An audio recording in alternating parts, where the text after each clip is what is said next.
In this video, we'll show you how to chat, share files, and make video or audio calls step by step. To start chatting, simply click on the chat icon. Type the name of the person you want to chat with in the search box. Select the required contact from the results. Type your message in the text box and click on the post button or press enter to send it. You can also send emoticons by clicking on the emoticons icon. To share files or documents via chat, click on the attached document icon. Now, let's move on to making video or audio calls. Click on the video icon to make a video call with any contact.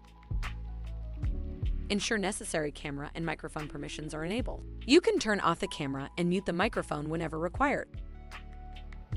Similarly, click on the receiver icon to make an audio call. Provide microphone permissions if prompted. Once the call is done, click on the end button to end the call. That's it. Making audio and video call is simple as that. Roombr.